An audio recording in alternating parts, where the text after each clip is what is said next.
Good morning বন্ধুরা, চলে এসেছি নিউ একটি ভিডিও নিয়ে। আশা করি তোমরা সবাই ভালো আছো, আমরাও ভালো আছি। তো দুই তিন দিন কি এক সপ্তাহ আগে কিন্তু দাদা একটা আনারস নিয়ে দুটো আনারস নিয়ে এসেছিলো, পচা ছিল। তো খুব অশান্তি করেছিলাম, তাই বলে আরও দুটো আনারস নিয়ে এসছে। বাট এই কেটেছি। আমি তো ঝগড়া করেই যাচ্ছি, তা আমাকে দেখাচ্ছে। সকালবেলা উঠে দেখো কাটা শুরু করে দিয়েছে, কত সুন্দর করে কেটেছে শুধু দেখো। তো আমি আবার সুন্দর করে মাখিয়ে দিলাম। তো আজকে কপাল ভালো যে নষ্ট হয়নি। তারপরে কাজে বেরাতে হবে, ঝটপট করে রান্না বসিয়েছি। বেশি কিছু করব না, ফ্রিজে টুকটাক আছে। আর যেহেতু আজকে মঙ্গলবার, তাই বলে আলু উচ্ছে ভাজা আর ভাত করছি। ফ্রিজে টুকটাক কিছু আছে, সেগুলো দিয়ে অ্যাকচুয়ালি কেউ খাচ্ছে না। না খাচ্ছে ছেলে, না খাচ্ছে দাদা, আর আমিও তো কাজে চলে যাচ্ছি, যার জন্য খাওয়ার টাইম পাচ্ছে না। দিনের বেলা তো খাওয়াই হচ্ছে না, রাত্রে এসে খাবো। তো এখন আমি রেডি হয়ে গেছি, এই যে কাজে বেরাবো। তো আজকে কালকে এত মাইকে চিৎকার করছে যে কিছুই আমি তোমাদের সঙ্গে শেয়ার করতে পারছি না, কথা বলতে পারছি না, কারণ প্রচণ্ড পরিমাণে কপিরাইট পড়ে যাচ্ছে, যার জন্য কিন্তু ভয়েস দিতে বাধ্য হচ্ছি, আর ভিডিও ঠিকঠাক করতে পারছি না।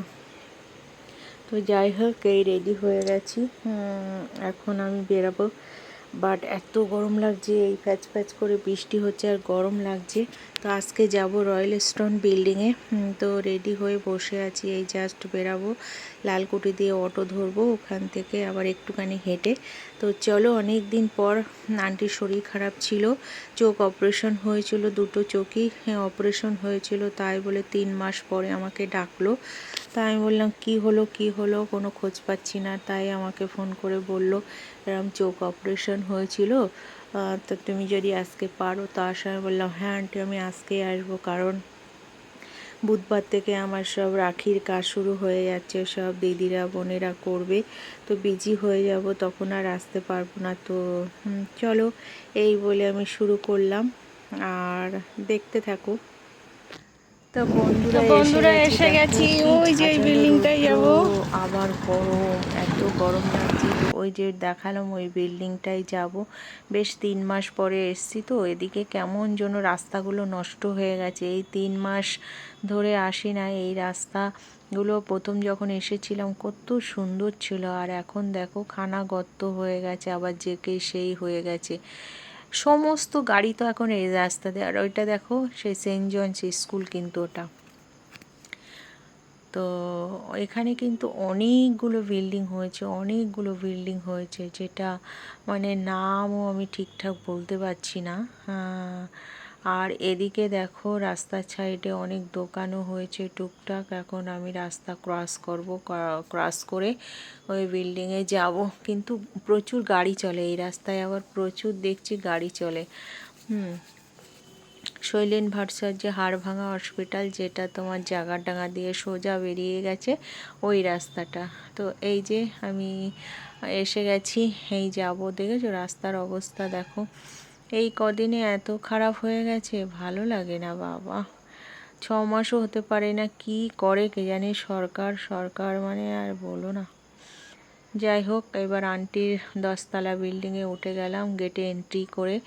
আর আন্টির 10তলা বিল্ডিং থেকে দেখো পুরো শহরটা কত সুন্দর লাগছে, মনে হচ্ছে না গ্রামে বসে আছি। তো যাই হোক, এখানে আবার সব নতুন নতুন বিল্ডিং হচ্ছে, কিন্তু এই রয়্যাল স্ট্যান্ডের সব সেকেন্ড পার্ট হচ্ছে নাকি। আর এটা হচ্ছে এই যে সেন্ট স্কুল। এখন সব বাচ্চারা ওখানে আছে, ক্লাস করছে, চিৎকারও হালকা হচ্ছে, আওয়াজ হচ্ছে। আর এই সুন্দর শহরটা তোমরা গ্রাম ফিল করো, উপভোগ করো, মনে হচ্ছে ওই যে বৃষ্টি হচ্ছে। আর এই আন্টির বিল্ডিংয়ে যতবার আসি ততবার বৃষ্টি হয়।